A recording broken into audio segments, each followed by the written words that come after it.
lancarkan di sini rezeki saya dan rezeki teman-teman. Hai, selamat datang di ALLO Channel. Setelah cukup lama ditunda akibat pandemi, tes CPNS tahun 2021 akan segera dilaksanakan tanggal 2 September tahun ini. Untuk meramaikan euforia tes CPNS, yuk kita simak beberapa tips untuk persiapan menghadapi tes CPNS. Disclaimer ya, ini berdasarkan pengalaman pribadi. Yuk kita mulai aja tips-tipsnya. Yang pertama, cari tahu niat dan alasan ingin jadi PNS. Segala sesuatu hal yang ingin kita lakukan tidak terlepas dari niat, tidak terkecuali saat kita akan mengikuti tes seperti tes CPNS. Tidak sedikit orang yang berminat dan berharap besar untuk menjadi seorang pegawai negeri.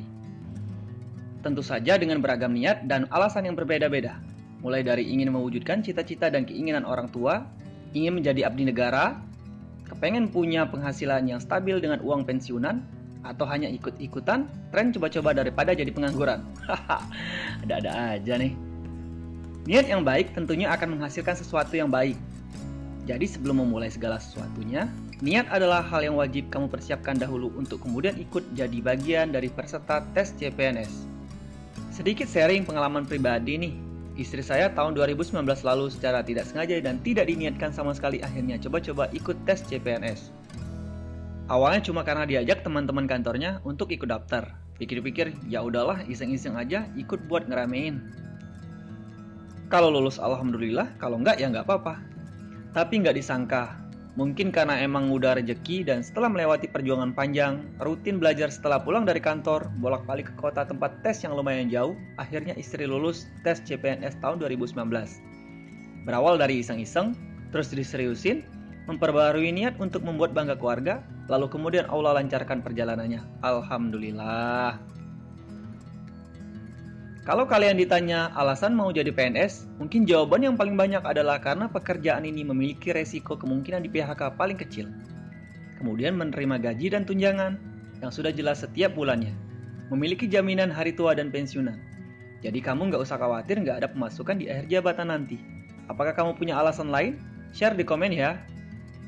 Yang kedua, cari informasi instansi yang mau dilamar. Salah satu hal yang penting tapi sering diabaikan adalah mengetahui dan mengenal instansi yang akan kamu lamar. Misalkan, instansi yang mau kamu lamar adalah Badan Keuangan Daerah. Kamu bisa searching di mesin pencari tentang artikel-artikel yang berkaitan dengan Badan Keuangan Daerah. Bagaimana sejarahnya, visi misinya, dan hal-hal lain yang berkaitan dengan instansi tersebut. Ibarat pepatah, tak kenal maka tak sayang. Jadi wajib bagi kamu untuk cari tahu lebih lanjut mengenai instansi yang akan kamu tuju. Jangan sampai nanti begitu terima di CPNS, kamu malah nggak kenal sama tempat kerjaan kamu sendiri. Munculkan kebanggaan di diri kamu untuk melamar di instansi tersebut, supaya kamu lebih semangat mengikuti tes CPNS nanti. Yang ketiga, siapkan seluruh kelengkapan yang diminta untuk tahap verifikasi. Nah, ini adalah tahapan tes awal yang harus kamu lewati untuk bisa sampai ke tahapan tes selanjutnya. Jadi benar-benar harus diperhatikan baik-baik dan dipersiapkan dengan benar.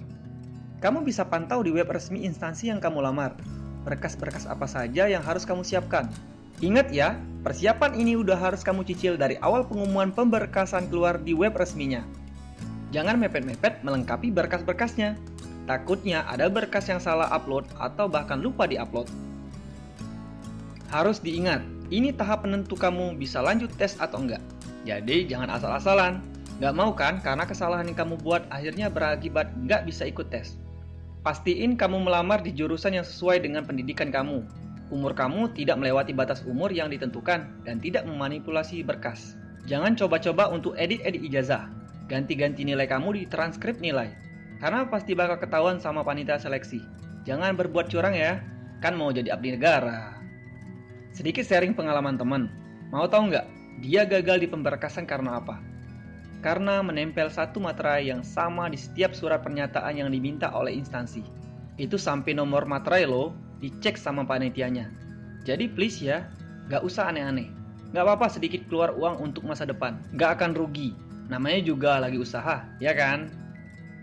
Poin terakhir, cek kembali berkas-berkas yang sudah di-upload. Terakhir dan yang paling penting, jangan lupa cek ulang berkas-berkas yang udah kamu upload. Pastiin semua file yang kamu upload itu jelas dan bisa dibaca. Kalau udah benar-benar yakin, baru diklik submit. Jangan sampai jadi penyesalan gagal tes CPNS karena salah atau kurang upload berkas. Ini mungkin bisa jadi tips untuk kalian yang mau daftar CPNS. Tips ini berdasarkan pengalaman pribadi istri saya yang alhamdulillah sekarang tinggal menunggu pelantikan dari CPNS menjadi PNS. Mohon doanya agar lancar ya.